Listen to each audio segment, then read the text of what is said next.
आज के case studies के इस लेक्चर में बात होगी मेंटेनेंस की। कई बार मुझे लोग कमेंट करते हैं, लोग फ़ोन करके कहते हैं कि सर मैं किसी भी कीमत पर अपनी पत्नी को मेंटेनेंस नहीं दूंगा। देखो ये जिद है और ये जिद आपको बुरी तरीके से संकट में डाल सकती है। संकट से मतलब ये है आपको कोर्ट जेल भेज सकती है, आपके ऊपर कुर्की का आदेश जारी कर सकती है। ये दोनों ही चीज़ें आपके लिए परेशानी का सबक बन सकती हैं और इससे मेंटल क्रूरल्टी भी साबित होती है कि आप पत्नी को मेंटल तौर से परेशान कर रहे हैं, तो इसकी वजह से भी आपको जेल जाना पड़ सकता है। तो मुझे लगता है कि ये तरीका सही नहीं है कि आप जिद करें। मुझे लगता है कि सही तरीका ये है कि आप कोर्ट के समक्ष वो तथ्य लेके आए जिसकी वजह से कोर्ट स्वतः आदेश करे कि पत्नी को भरण पोषण नहीं दिया सकता। यह सही तरीका हो सकता। तो चलिए आज की केस स्टडीज के इस लेक्चर में बात करेंगे। मेंटेनेंस नहीं देना है तो जिद मत करो, मेंटेनेंस नहीं देना है तो तथ्यों को कोर्ट के समक्ष रखो और फिर कोर्ट आदेश करे आपके मामले में कि पत्नी को भरण पोषण नहीं दिया जा सकता। जय जिनेंद्र होम केस से वीडियो को लाइक और शेयर कर दीजिए और इस तरह के जजमेंट्स का पैकेज पाने के लिए जिसमें लगभग आपको 200 जजमेंट्स मिलते हैं या अन्य किसी जानकारी के लिए दिए गए नंबर पर आप हमें संपर्क कर सकते हैं। चलिए शुरुआत करते हैं। नंबर 1, अगर पति कोर्ट के सामने साबित कर देता है, तथ्यों को रख देता है, सबूतों को रखता है जहां पर साबित हो जाता है कि पत्नी अडल्ट्री में है, तब कोर्ट स्वतः कह देगी कि अडल्ट्री में रहने वाली पत्नी को भरण पोषण नहीं दिया जा सकता। सबसे बेस्ट तरीका, अब ना आपकी कुर्की होगी, ना आपको जेल जाना पड़ेगा, ना ये साबित होगा कि आप अपनी पत्नी के प्रति मेंटल क्रूरल्टी कर रहे हैं। कुछ भी नहीं साबित होगा।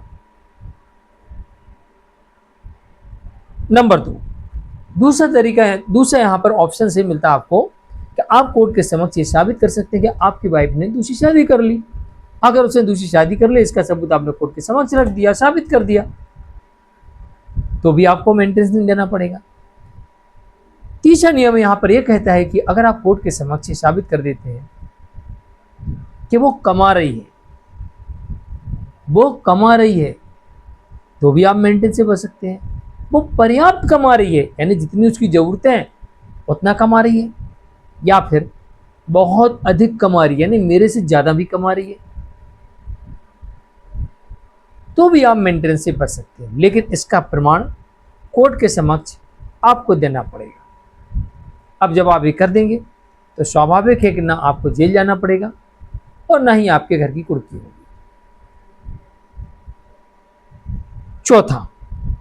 चौथा नियम ये भी कहता है कि अगर आप कोर्ट में ये साबित कर दें मेरी कोई गलती नहीं है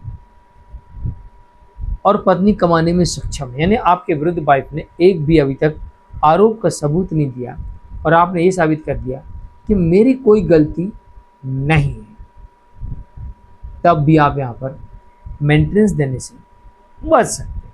चाहे आपकी इनकम कितनी भी हो तब भी बच सकते हैं, क्योंकि मेरी कोई गलती नहीं है तो मेंटेनेंस देना बनता नहीं है। दूसरी बात है कि वो कमाने में सक्षम है, इस कारण से वो खुद कमा ले। अगर उसको अपनी मर्जी से अलग रहना है तो खुद कमा ले, मेरी परमिशन से थोड़ी रही, अपनी परमिशन से रह रही तो कमा भी खुद ले। नंबर 5, बिना किसी कारण के अलग रहना। हमने कुछ भी नहीं किया, हमने कोर्ट में साबित कर दिया, तो हमारी तरफ से कोई गलती नहीं है। अब पत्नी जितने कारण बता रही उनके सबूत नहीं है, या फिर कोई कारण नहीं बता रही, चुपचाप मौन है, तो भी यहां पर पत्नी को कोर्ट मेंटेनेंस देने से साफ इनकार कर सकती है। छठवां कारण यहां पर यह है कि पत्नी पढ़ी लिखी है, कमा सकती है, कमाने में काबिल है, तब भी आप यहां पर मेंटेनेंस से बच सकते हैं। सातवां यहां पर यह भी कारण है कि पत्नी ने धर्म परिवर्तन कर लिया है, तब भी आप मेंटेनेंस से बच सकते हैं। आठवां कारण यह भी हो सकता है कि वाइफ पति और उसके परिवार के प्रति क्रूरल्टी करती है, चाहे वो मेंटल हो चाहे फिजिकल हो, पति उसके परिवार का अपमान करती है, उनका उत्पीड़न करती है, उन्हें ब्लैकमेल करती है, उन्हें परेशान करती है, तब भी आप यहाँ पर मेंटेनेंस देने से बच सकते हैं। तो ये कुछ 8 मुख्य मुख्य कारण मैंने आपको बताए, जो कि सबूत दिखाने पर, सबूत देने पर कोर्ट ऐसा आदेश कर सकती है कि पत्नी को भरण पोषण मांगने का अधिकार ही नहीं है। तो ये सही तरीका है, ना कि ये जिद करना कि कोर्ट को जो लगे सो करे, कोर्ट मुझे मेरे खिलाफ आदेश कर दे, कोर्ट मुझे जेल में डाल दे, मुझे कोई फर्क नहीं पड़ता, मेरे घर की कुर्की करवा ले, मुझे कोई फर्क नहीं पड़ता। ये सही नहीं है। अगर मेंटेनेंस नहीं देना है तो मैंने 8 ऐसे रीजन बता दिए, जिनके सबूत अगर आप कोर्ट के समक्ष रखते हैं और ये सबूत सही पाए जाते हैं तो कोर्ट ऐसा आदेश कर सकती है कि वाइफ को भरण पोषण पाने का अधिकार नहीं होगा। आज के लिए इतना ही। मैं मुकेश जैन, नमस्कार।